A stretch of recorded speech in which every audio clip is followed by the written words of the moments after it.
So I'm Daeme Machado. I'm a sophomore at TLU, and I'm a biology major and a psychology minor. My name is Melissa Boney, and I went to UTSA.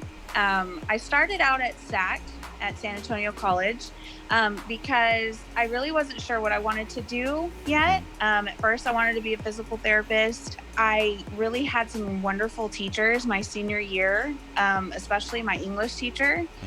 And so then I was kind of sitting the fence. Maybe I want to be a teacher. Maybe I want to go do physical therapy. So because I wasn't sure, I wanted to start off small.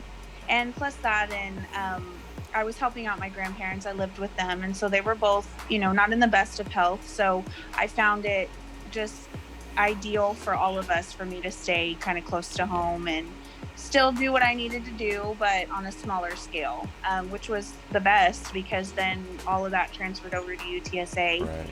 And I did, the rest of my college there. And my degree was bachelor's in interdisciplinary studies. So my name is Alex Longoria. I majored in English literature, and I attended Texas Lutheran University. So hello, my name's Rudy Ortiz. I graduated from Sul Ross University. My major was kinesiology. What do you consider to be a strength regarding being first gen? Let's see. One of the strengths that I consider is kind of setting the bar and the standards for my future kids and family. Definitely helping them to understand what they have to do. Right. Along those lines, also just making my parents proud, and that's something that they can be proud about. I think it opens up a lot of opportunities for people that are first gen because it's like a different level of success. Like you are first generation, like in college you're doing that. It's just like a different level of, and just there's so many opportunities being a first gen that you're opened up to, like being in college. So I would say one of the values that I think, or one of the qualities, is determination. I feel like that's a huge strength because, you're setting goals and you're not letting really anything stand in your way. And that kind of comes from, seeing my mom work so hard for the 5 of us girls. She was always there for us. It didn't matter. And she's a single mom. And then like I spoke previously about, I did grow up with my grandparents, but seeing her determination and seeing how, she was always there for us and nothing would stand in her way from doing what she needed to do. I think that carried over for me, to just kind of feel that support and just keep going, just keep swimming. Just keep swimming. Yeah. I love it. So I definitely thought of 2 different strengths. One was the family aspect. So we have a lot of, I don't want to say pressure, but we have a lot of support, really. My grandma pitched in for this, my mom did that, my dad did this. They were separated. But we had, I had an immense support system, not just my immediate family. Yeah. And then I do think there's a little bit of strength in not really having expectations. And that sounds a little terrible, but bear with me. So, I wasn't a legacy whatever. I wasn't supposed to go to this college. It was just, okay, you've decided to go down this crazy path, we're going to support you, and if you decide that's not for you, we're here for you anyway. Right. So it was really freeing, and I think there is strength in that if you get past this year. Give me an example of how being a first-gen student can be a positive factor in the overall college experience. So at TLU especially, there's programs and people that are there for first-gen students. If you need any help, there's a bunch of different resources. And I think that's a really big positive factor, especially for me, because I've use those resources. I've been to first gen meetings, and I just think it's amazing that we do it at TLU. Kind of like not really having expectations, because since I am a first gen, I didn't really know what I was getting into, or what to expect going in. We see all these movies where, it's like party life and all, it's super crazy, but we all know that's not real. And not having someone who has already done it in my family to let me know how it's actually gonna be, so going in with an open mind and being able to adapt, and kind of just being on your own, Right. You get to learn a lot about yourself, things that you want for yourself, and it's not really like your parents pushing it on you, what you want to do. You kind of like grow up a little bit and understand what you want to do in life, and things along that line. So this one was difficult for me to, I guess, settle on.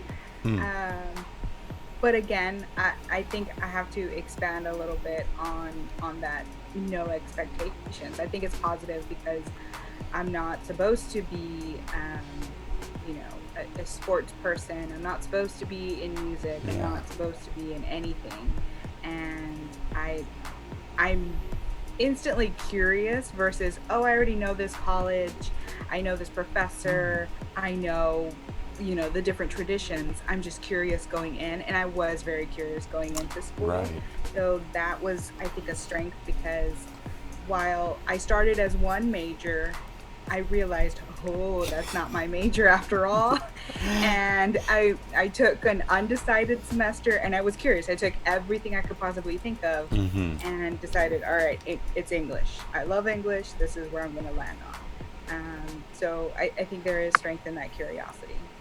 Okay, so to kind of piggyback off of what I said in the first question, it kind of makes you appreciate what an opportunity you have in front of you when you're tired and you're stressed and you feel like quitting. I feel like the passion and the determination is what really keeps you motivated, and knowing that you have the support from, at least I did, having the support from my family, to continue and to just keep going, and know that yes, it is a long road ahead of you, but nothing that takes that much work isn't worth it.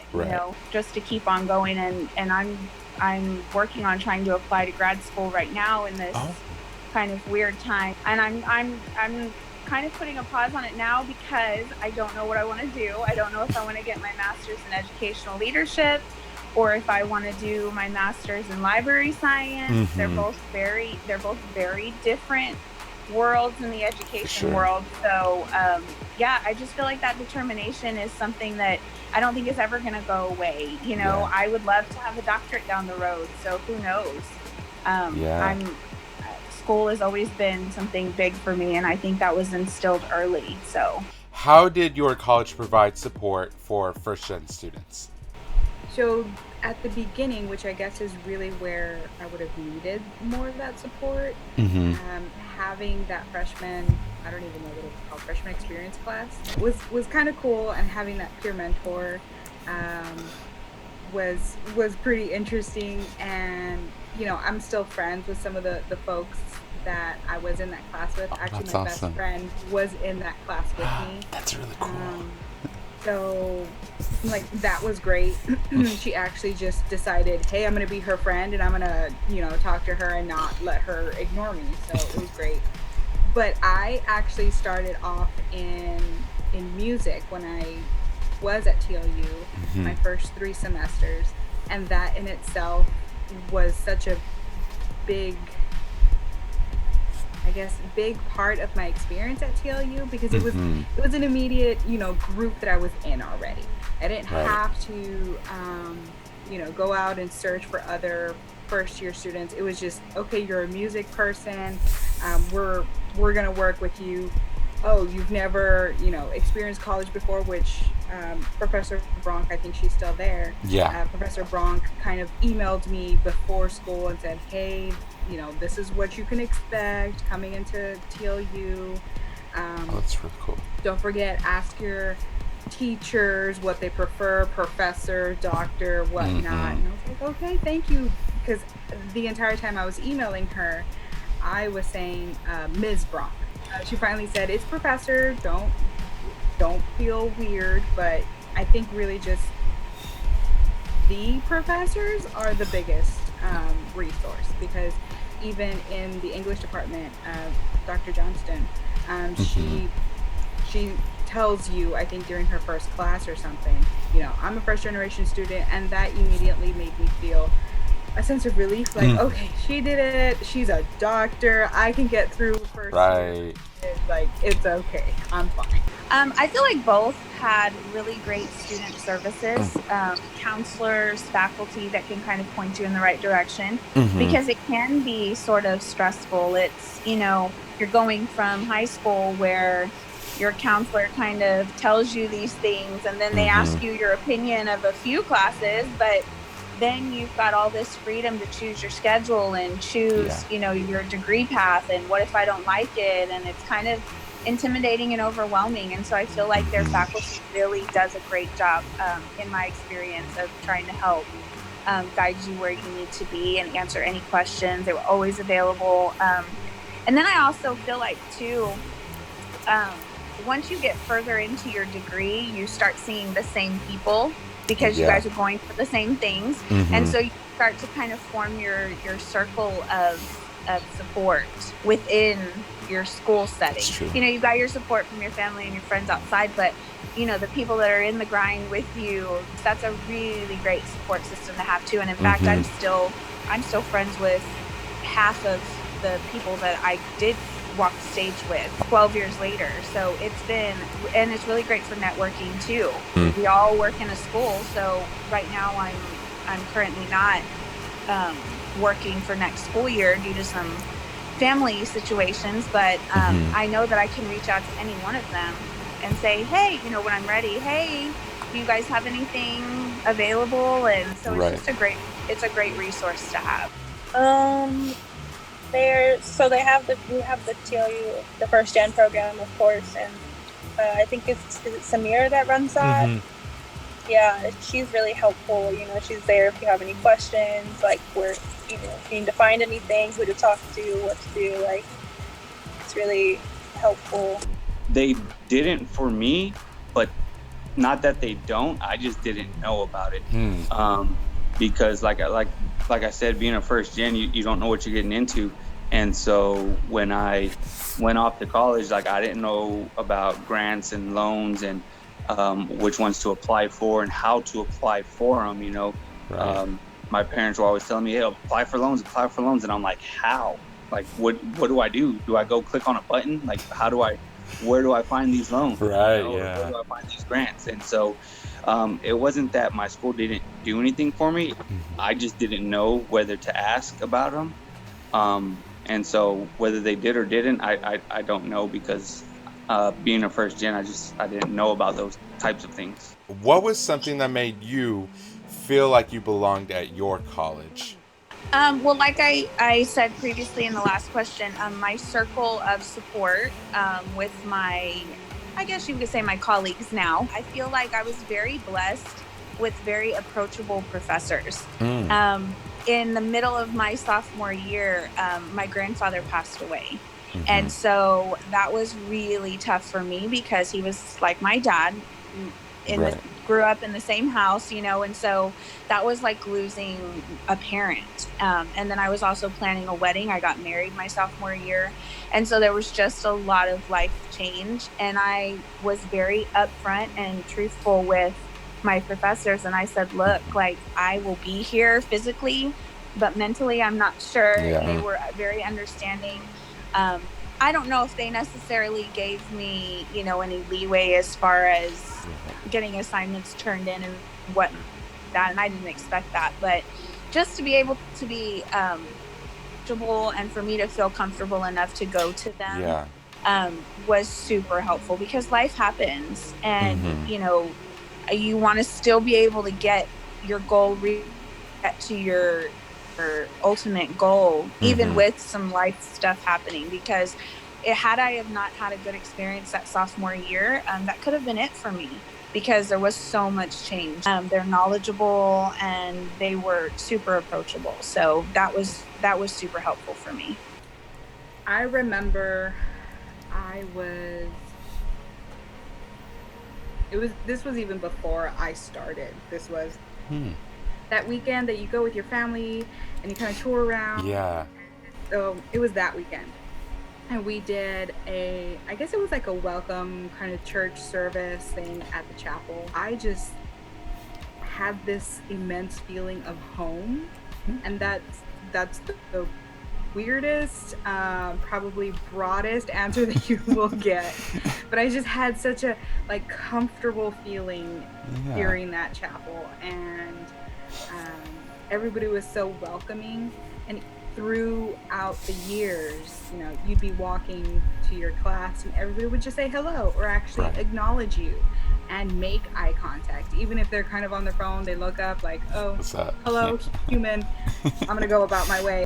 That in itself, like, just, okay, I'm acknowledged here, I'm a real person, I'm not just a number. And again, the professors were just brilliant. My professor was Dr. Machado, my advisor was Dr. Machado. And I know he's since retired, but you know, I'd miss a class and he'd email me, hey, where are you at? What are you doing? I didn't see you in class today. So again, that acknowledgement that I'm a full, complete human being and I'm being seen, and that's just extremely, you can't put a value on that. Definitely, for me, it was basketball. I played basketball, and so I went in and I was with the team. I did those types of things to make me feel more involved, and just having people there and friends that I knew and already had and could connect with really helped with that. I think it's just like the people you meet and like working with your professors and just kind of getting in the hang of like being at college. I think it's just that just made it like and the friends that you make, you know, people that you study with, whatever, it makes it all come together, and it just kind of makes it easier for people that are in college. You like get into it and like get into the rhythm. You have your people and stuff.